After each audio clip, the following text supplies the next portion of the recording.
Hello everyone, welcome to my channel CTET and KVS classes. Myself Mausami. तो आप सब कैसे हो? आई होप आप सभी लोग बहुत ही बढ़िया होंगे और आप लोग की तैयारी भी बहुत अच्छे से चल रही होगी। तो चलिए आज की क्लास को शुरू करते हैं। तो हम लोग भारतीय राष्ट्र आंदोलन जो है इसके बारे में पढ़ रहे थे और हमने पढ़ा था भारतीय राष्ट्र आंदोलन जो है इसे 3 चरणों में बांटा गया था। जो पहला चरण था वो था उदारवादी चरण, जिसे नरमपंथी विचारधारा भी कहा जाता है। दूसरा चरण जो था वो था उग्रवादी चरण, जिसे गर्मपंथी विचारधारा कहा जाता है। और तीसरा जो था वो था गांधीवादी चरण। अब जो उदारवादी चरण है ये 1885 से लेकर 1905 तक माना जाता है। यानी अगर क्वेश्चन पूछता है उदारवादी चरण जो है वो कब से कब तक है, तो इसे ध्यान रखिएगा। 1885 से लेकर 1905 जो है वो उदारवादी चरण में आता है। उग्रवादी चरण जो है 1905 से 1919 तक है और गांधीवादी चरण जो है वो 1919 से लेकर 1947 तक है। तो उदारवादी चरण में कौन कौन से नेता आते हैं? तो दादा भाई नौरोजी, फिरोज शाह मेहता, बदरुद्दीन तैयबजी, गोपाल कृष्ण गोखले, आनंद मोहन बसु और सुरेंद्र नाथ बनर्जी और डॉक्टर रास बिहारी घोष। ये सब जो है ये सब उदारवादी चरण के नेताएं हैं। अब उदारवादी चरण क्या है? ये लोग क्या करते थे? ये नेता जो है नर्म दिमाग के होते थे। उदार यानी कि नर्म दिमाग के, शांत। ये लोग जो अपनी मांगे हैं वो पत्रों के द्वारा जो है सरकार तक भेजते थे और उसकी मांग के लिए वो लोग रिक्वेस्ट करते थे। लेकिन उग्रवादी चरण जो है ठीक इसके अपोजिट था। यानी ये लोग रिक्वेस्ट तो करते थे, पत्र तो भेजते थे, लेकिन जब इनकी मांगे जो है वो पूरी नहीं होती थी तो ये लोग तुरंत आंदोलन पे उतर जाते थे। अब उग्रवादी चरण के नेता कौन कौन से हैं? तो बाल गंगाधर तिलक, लाला लाजपत राय, बिपिन चंद्र पाल और अरविंद घोष। ये चार जो है ये चारों क्या है? उग्रवादी चरण के नेता है। अब ध्यान कैसे रखना है? तो लाल बाल पाल, ध्यान रखिएगा। उग्रवादी चरण का बात आए तो लाल बाल पाल, इस पॉइंट्स को ध्यान रखिएगा। और लास्ट में एक आपका अरविंद घोष है। तो हम लोग उदारवादी चरण और उग्रवादी चरण जो है इसे कंप्लीट कर चुके हैं। जिसने भी उन क्लासेस को नहीं देखी है वो लोग प्लेलिस्ट में जाके ज़रूर देख लीजिएगा। और आज हम लोग गांधीवादी चरण जो है उसे करेंगे। इसकी पहली क्लास जो है वो हो चुकी है और आज ये इसकी दूसरी क्लास है। जो भी चैनल से नए जुड़े हैं वो लोग चैनल को सब्सक्राइब जरूर कर लीजिएगा, बेल आइकन दबा लीजिएगा ताकि आपको नोटिफिकेशन मिल सके। तो चलिए शुरू करते हैं। तो गांधीवादी चरण की जो पहली क्लास है वो हो चुकी है और आज हम लोग गांधी जी द्वारा किए गए भारत में आंदोलन उनके बारे में पढ़ेंगे। यानी गांधी जी के द्वारा भारत में कौन कौन से आंदोलन किए थे उनके बारे में हम समझेंगे। तो चंपारण आंदोलन। अब चंपारण आंदोलन आप लोगों को कल समझाया गया था, आज इसे कंप्लीट करते। तो 1917 में चंपारण बिहार के एक स्थानीय नेता जिनका नाम राजकुमार शुक्ल था, वे गांधी जी से मिले और चंपारण बिहार की स्थिति के बारे में बताया और वहाँ की 3 कठिया प्रणाली के बारे में गांधी जी को जानकारी दी और गांधी जी से चंपारण चलने को कहा। क्या हुआ था? तो जब चंपारण 1917 में चंपारण जो कि बिहार में है, एक स्थानीय नेता जिनका नाम जो है राजकुमार शुक्ल था, तो गांधी जी से मिले और चंपारण बिहार की जो स्थिति थी उसके बारे में बताया और वहाँ की जो 3 कठिया प्रणाली थी उसके बारे में भी उन्होंने बताया और गांधी जी से रिक्वेस्ट किया कि वो भी उनके साथ चंपारण चले। अब ये 3 कठिया प्रणाली क्या है? तो अंग्रेज जो होते थे वो 3/20 भाग जो भूमि का होता था उसमें नील की खेती हो ये निश्चित उन्होंने कर दिया था। यही 3 कठिया प्रणाली थी उनकी। तो 19वीं शताब्दी के प्रारंभ में अंग्रेज बागान मालिकों ने किसान से यह करार करा लिया था कि वे अपनी भूमि का 3/20वें हिस्से पर नील की खेती अवश्य करेंगे। इसी को 3 कठिया प्रणाली जो है वो कहा जाता है। अब देखिए चंपारण सत्याग्रह जो है इसका परिणाम क्या निकला? तो 3 कठिया प्रणाली जो है ये समाप्त हो गया था। ये जो चंपारण सत्याग्रह था, चंपारण आंदोलन था, इसके द्वारा जो है जो 3 कठिया प्रणाली था वो समाप्त हो गया और साथ ही करों का भी 25% तक जो है वो कम कर दिया गया। 3 कठिया प्रणाली जो है वो तो समाप्त किया ही गया और साथ में करों को भी 25% जो है वो कम कर दिया गया। यह गांधी जी के प्रमुख आंदोलनों में से एक था। अब ये जो चंपारण आंदोलन था ये गांधी जी के जो प्रमुख आंदोलन है उनमें से ये एक है जो कि 1917 में हुआ था। यह चंपारण सत्याग्रह गांधी जी की भारत में प्रथम विजय साबित हुई। अब ये जो चंपारण सत्याग्रह था ये गांधी जी की भारत में प्रथम विजय थी, यानी पहला जीत था यह उनका भारत में। और भविष्य में गांधी जी को भारत के एक बड़े नेता के रूप में होने के द्वार भी खुल गए थे। अब देखिए, इस सत्याग्रह के बाद रविन्द्रनाथ टैगोर द्वारा गांधी जी को महात्मा की उपाधि दी गई। अब ये जो चंपारण सत्याग्रह हुआ था, चंपारण आंदोलन जो था, इस सत्याग्रह के बाद क्या हुआ, रविन्द्रनाथ टैगोर जी जो थे उनके द्वारा गांधी जी को महात्मा की उपाधि दी गई। यानी इसी समय से गांधी जी को महात्मा गांधी के नाम से जाना जाने लगा। उसके बाद से उन्होंने महात्मा गांधी के नाम से बुलाया जाने लगा। उसके बाद क्या हुआ, जब ये उपाधि मिली उन्हें महात्मा की, तो उसके बाद से महात्मा गांधी के नाम से उन्हें बुलाया जाने लगा। तो इसे ध्यान रखिएगा। आंदोलन के दौरान जो है गांधी जी को महात्मा की उपाधि दी गई थी। तो चंपारण आंदोलन के दौरान गांधी जी जो थे उन्हें महात्मा की उपाधि मिली थी। अब महात्मा की उपाधि जो है गांधी जी को किसने दिया था, तो रविन्द्रनाथ टैगोर ने दिया था। इन सारे पॉइंट्स को आप लोग ध्यान रखिएगा।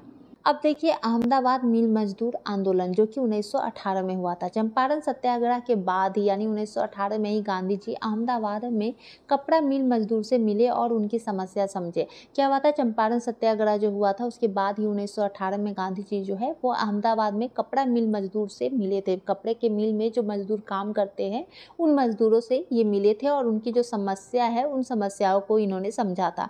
यहाँ का विवाद प्लेग एक बोनस को लेकर के था। अब यहाँ का विवाद क्या था, तो एक बोनस को लेकर के था। एक बीमारी, खतरनाक बीमारी और साथ ही बोनस को लेकर था।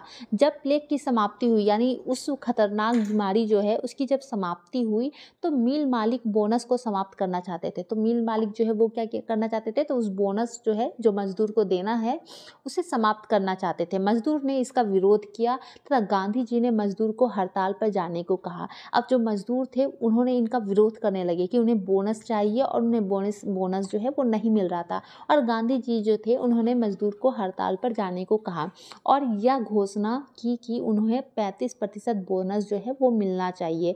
गांधी जी ने क्या घोषणा कर दी कि 35% जो बोनस है वो मजदूरों को मिलना चाहिए, क्योंकि प्रथम विश्व युद्ध के कारण महंगाई काफ़ी बढ़ चुकी थी। अब ये 35% बोनस की मांग क्यों की गई, क्योंकि प्रथम विश्व युद्ध के दौरान जो है ना महंगाई जो है वो काफ़ी बढ़ चुकी थी। कहीं भी अगर कोई भी युद्ध होता है तो उस जगह की स्थिति जो है, आर्थिक समस्या, वहाँ पे प्रॉब्लम आती है, वहाँ की हर चीज़ में महंगाई बढ़ जाती है।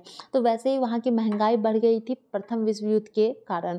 गांधी जी अनशन पर बैठ गए और तब मिल मालिकों ने यह मामला न्यायाधीकरण को सौंपने का फैसला किया। अब गांधी जी जो थे वो अनशन पर बैठ गए थे इसके खिलाफ लड़ने के लिए और मिल मालिक ने क्या किया, यह मामला जो है वो न्यायाधीकरण के सौंपने का फैसला जो है वो ले लिया। अब न्यायाधीकरण ने 35% बोनस देने का फैसला सुनाया। अब न्यायाधीकरण जो थे उन्होंने 35% बोनस जो है वो देने का फैसला इन्होंने सुना दिया और गांधी जी को यह सत्याग्रह भी सफल रहा। अब क्या हुआ, ये तो फैसला जो था वो न्यायाधीकरण के हाथों चला गया। अब न्यायाधीकरण जो थे उन्होंने 35% बोनस देने का जो फैसला था उसे सुना दिया कि इन्हें 35% बोनस मिलना चाहिए।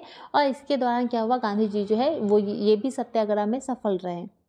अब देखिए, खेरा आंदोलन जो 1918 में हुआ था, तो अहमदाबाद मिल मजदूर आंदोलन भी 1918 में हुआ था और खेरा आंदोलन जो है ये भी 1918 में हुआ था। ध्यान रखना है, उसी वर्ष 1918 में, यानी कि जिस वर्ष अहमदाबाद मिल मजदूर आंदोलन हुआ था उसी वर्ष 1918 में गांधी जी खेरा गुजरात में हो रहे किसानों के साथ अत्याचार के विरुद्ध जो है अंग्रेज के यहाँ पर किसानों की फसलें नष्ट हो जाने के बाद भी उनसे करों की वसूली की जा रही थी। क्या हुआ था, 1918 में गांधी जी जो है वो खेरा गुजरात में हो रहे किसानों के साथ अत्याचार, उनके साथ कौन सा अत्याचार हुआ था, तो जो अंग्रेज थे वहाँ किसानों की फसल नष्ट हो जाने के बाद भी युद्ध के दौरान क्या हुआ, किसानों का फसल जो है वो भी नष्ट हुआ, उसके बाद भी उनसे करों की वसूली की जा रही थी, उनसे कर लिया जा रहा था। गांधी जी ने किसानों को लगान न देने के लिए कहा और इस मामले की जांच के बाद यह निष्कर्ष निकाला कि लगान माफ कर देना चाहिए। अब गांधी जी जो है इसके सख्त खिलाफ हुए, वो उनके लिए लड़े और किसानों को लगान देने से मना कर दिया कि वो लगान नहीं देंगे और इस मामले की जो है जांच की गई और फिर बाद में ये निष्कर्ष निकाला कि लगान को माफ कर देना चाहिए। गांधी जी के दक्षिण अफ्रीका में किए गए अनेक कार्य को लेकर वे भारत में भी काफ़ी चर्चित थे। अब गांधी जी जो थे उन्होंने जो दक्षिण अफ्रीका में जितने कार्य किए थे उसको लेकर के वो भारत में भी काफ़ी चर्चित हो गए थे। अब दक्षिण अफ्रीका में इन्होंने क्या किया था, दक्षिण अमेरिका में ये लोगों के साथ जो भेदभाव हो रहे थे, दक्षिण अफ्रीका में वहाँ के जो लोग थे उनके साथ भेदभाव हो रहे थे, उसके लिए इन्होंने लंबी लड़ाई लड़ी थी। साथ ही सविनय अवज्ञा आंदोलन जो है पहली बार उन्होंने वहीं से यानी कि दक्षिण अफ्रीका से ही इन्होंने सविनय अवज्ञा आंदोलन की शुरुआत की थी। तो ये काफ़ी चर्चित थे, भारत में भी इसी कारण वे चर्चित हो चुके थे और इन आंदोलनों में भी सफल पाते हुए वे भारत के बड़े नेता के रूप में देखे जाने लगे थे। अब देखिए रोलेट एक्ट 1919। अब रोलेट एक्ट जो है वो कब हुआ था? 1919 में। जब 1918 में विश्व युद्ध समाप्त हो गया था तो उसके बाद 1919 में अंग्रेजों के द्वारा रोलेट एक्ट भारत में लाया गया। अब क्या हुआ था? 1918 में जो विश्व युद्ध था वो समाप्त हो गया था, खत्म हो चुका था। तो उसके बाद ही 1919 में क्या हुआ? अंग्रेजों द्वारा रोलेट एक्ट भारत में लाया गया। परंतु उस एक्ट में भारतीयों के लिए कोई अच्छी बात नहीं थी। परंतु वो जो एक्ट था, रोलेट एक्ट था, इसमें भारतीयों के लिए जो है कोई भी अच्छी बात जो है नहीं थी, जैसा गांधी जी और भारत के लोग सोच रहे हैं। क्योंकि जैसा हमने पहले भी पढ़ा है कि जो गांधी जी थे वो भारत के जो लोग थे उनको क्या करते थे, उनको अंग्रेज सेना में जो है उनमें युद्ध के लिए, प्रथम विश्व युद्ध के लिए लड़ने के लिए उन्हें प्रेरित करते थे। और वो प्रेरित क्यों कर रहे थे? ताकि जो अंग्रेज है वो भारत के लिए कुछ अच्छे कदम उठाएगा। जब युद्ध में भारत के लोग भी साथ देंगे अंग्रेज के, तो अंग्रेज भी स्वाभाविक है कि वो उनके लिए कुछ अच्छा सोचेगा, उनके लिए कुछ कदम उठाएगा। लेकिन हुआ इसके अपोजिट। भारतीयों का विश्व युद्ध अंग्रेजों की मदद के लिए अंग्रेजी सेना में भर्ती होने को प्रोत्साहन दे रहे थे। जो महात्मा गांधी थे वो तो भारतीयों को अंग्रेजी सेना में भर्ती होने के लिए प्रोत्साहन देते थे, ताकि विश्व युद्ध के बाद जो है अंग्रेज भारत के लिए कुछ अच्छे कदम उठाएंगे। पर ऐसा कुछ नहीं हुआ था। बिना अपील, बिना वकील और बिना दलील का कानून कहा जाता है। ये जो रोलेट एक्ट है इसको क्या कहा जाता है? बिना अपील के, बिना वकील के, बिना दलील का इसे कानून कहा जाता है। अब देखिए जलियांवाला बाग नरसंहार जो कि 1919 में हुआ था, बहुत ही ज़्यादा इम्पोर्टेंट है। पंजाब के दो लोकप्रिय नेता डॉक्टर सत्यपाल और डॉक्टर सैफुद्दीन किचलू की गिरफ्तारी के बाद जनता का आक्रोश तेज हो गया था। क्या हुआ था? पंजाब में जो दो लोकप्रिय नेता थे डॉक्टर सत्यपाल और डॉक्टर सैफुद्दीन किचलू की गिरफ्तारी हुई। इसके बाद जो है जनता में आक्रोश जो है वो तेजी से फैलने लगा। कई जगह हिंसाएं हुई। अमृतसर शहर में 13 अप्रैल 1919 ईस्वी को शाम 5 बजे जलियांवाला बाग में विशाल सभा में रोलेट एक्ट और डॉक्टर सत्यपाल आदि के बारे में भाषण चल रहा था। जो रोलेट एक्ट था वो क्या था? वो भारतीयों के खिलाफ था, मतलब भारतीयों के फायदे में नहीं था रोलेट एक्ट। और डॉक्टर सत्यपाल जो थे उनके बारे में जो है वो भाषण चल रहा था। तभी सैन्य अधिकारी ब्रिगेडियर जनरल रोगिनोल्ड डायर ने फौज द्वारा भीड़ में गोली चलाने का आदेश दिया। और क्या क्या उन्होंने उस भीड़ में, जहाँ पे भाषण चल रहा था, इतने सारे लोग थे, उसी में उन्होंने गोली चलाने का जो है आदेश दे दिया था। और इस घटनाकांड में लगभग 1500 लोग जो है मारे गए थे। वैसे सरकारी आंकड़ों के अनुसार, जो सरकारी आंकड़ा था उसके अनुसार मारे गए लोगों की संख्या जो है वो 379 और घायलों की जो संख्या है वो 1200 बताई गई थी। ये सरकारी आंकड़ा था। लेकिन कितना मरे थे? 1500 लोग जो है वो मारे गए थे इस घटना के दौरान। जलियांवाला बाग हत्याकांड के समय पंजाब प्रांत का lieutenant governor Michael O'Dwyer था, जिसकी हत्या 1940 में उधम सिंह जी ने लंदन में कर दिया था। पंजाब प्रांत का lieutenant governor Michael O'Dwyer की हत्या जो है वो किसने की थी और कब की थी? तो उधम सिंह जी ने की थी, लंदन में की थी और 1940 में। जलियांवाला बाग नरसंहार के समय भारत का वायसराय लॉर्ड जेम्सफोर्ड था, जो कि 1916 से 21 तक था। तो इसे ध्यान रखना है। जलियांवाला बाग जो नरसंहार था उस समय भारत का वायसराय कौन था? तो लॉर्ड जेम्सफोर्ड था। ब्रिटिश सरकार ने जलियांवाला बाग हत्याकांड की जांच हेतु हंटर कमेटी 1919 ईस्वी जिसके अध्यक्ष जीसी हंटर की स्थापना की थी। ब्रिटिश सरकार जो थे वो जलियांवाला बाग हत्याकांड के जांच के दौरान जो है उन्होंने हंटर कमेटी 1919 जिसके अध्यक्ष जो है जीसी हंटर थे उसकी स्थापना की थी।